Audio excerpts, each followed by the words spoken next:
Gawan sila dyan. Parang magiging katulad sa ano yan, pakainan sa truck.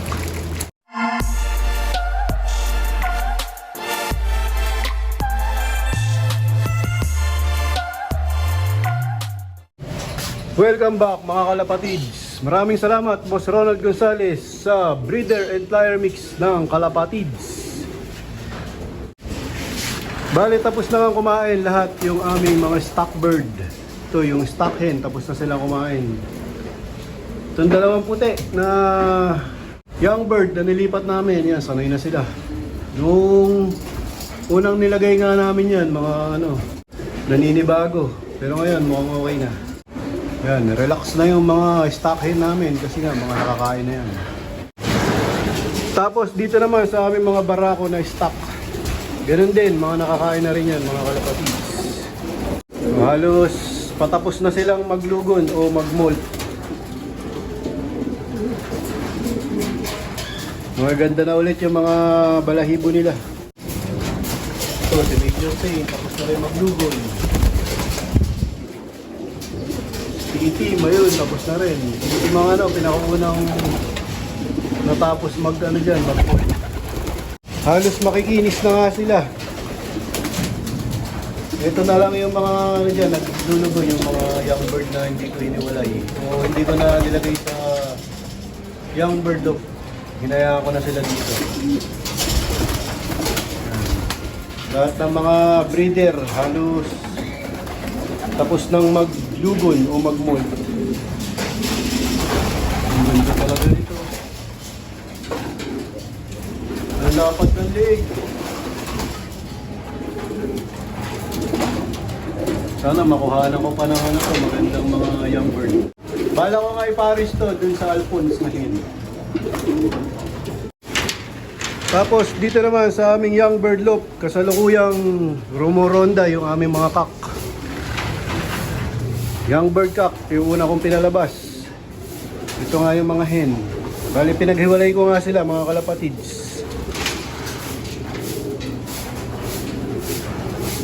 Subukan natin yung sistema ni Idol Saldi Garcia. Bukod dun, mga nag-iitlogan na rin to. Dami ko nakuha ang itlog, kaya yan, susubukan ko yung magkahiwalay ang barako at ang mga hen. Medyo matrabaho pero kakayanin natin mga kalapatids. Ganun talaga. Standby muna sila kasi hinihintay kong pumasok yung mga kak. Hindi sumusuka. Sana wag magka-adeno. Ito yung mga kak o yung mga barako. Yan, pinaronda ko kahit umaambon. Mahina lang naman yung ambon. Kayang-kaya nila yan. Yan sila. Iba gusto lang bumaba. Tapos dito nga sa loob ng ibunan mga kalapatids, may mga bago na naman akong ipinagpares o ikinasa. Yan, gaya ng sinabi ko ng last video, ipapares ko yung mga lahi ni Superfly. Yan, bali itong kak, ito yung anak ni Superfly. Yung hen, yan yung hen ni Master Pogi. Yan yung nanay ni Posca. Yan, mga lahi ni Superfly yan, mga kalapatids. Tapos, dito naman sa kabila, yan, pares na. Yung kak yan, mga kalapatids, tatay nito. Anak din ni Superfly. Tapos yung hen ay si Posca. Anak naman nung hen ni Master Pogi. Ayun. So, bali, nagtatago na ako ng mga lahi ni Superfly kasi si Superfly ay matanda na. Tapos ito pa. Ito naman kay Major Pain. Itong parisan na to.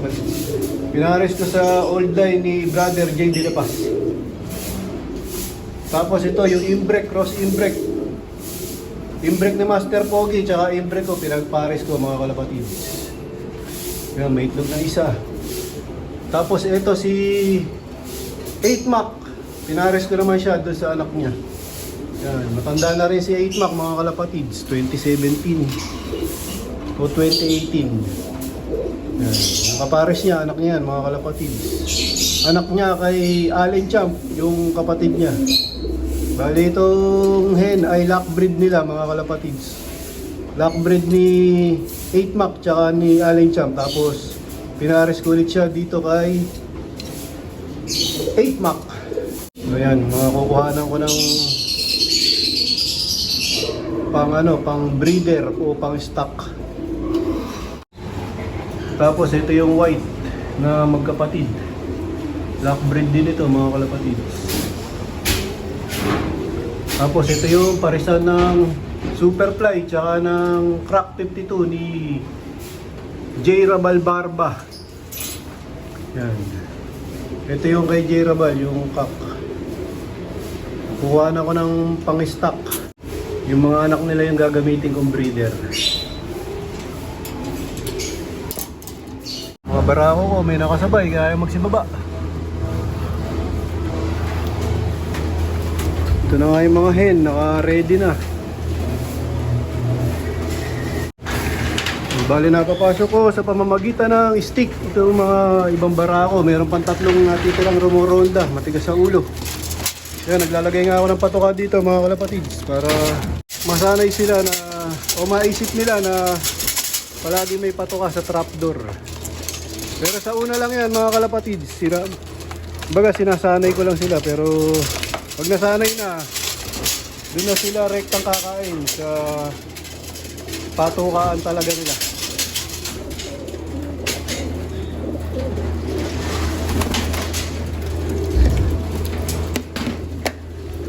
Ito yung mga kak. Medyo napapasok ko na nga sila sa pamamagitan ng stick. Ito nga namin sila pinapakain na, mga kalapatids. Para masanay na sila doon sa kainan sa truck. Diba, medyo hindi pa sanay, naninibago pa. Ayan. Ayos yan, para ano, parang magiging katulad sa ano yan, pakainan sa truck. Para ngayon pala, masanay na sila sa agawan.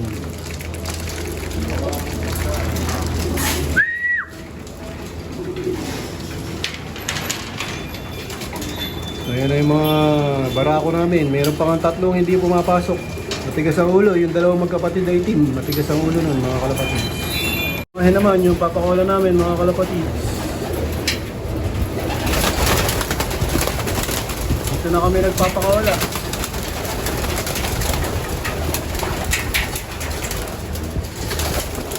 Hindi pa sanay. Oh, yun. Ito sa akin. Nice. Ang lakas ng ulan.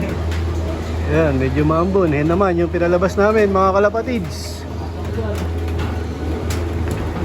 Ayun. Waterproofing yung naman sa ipon.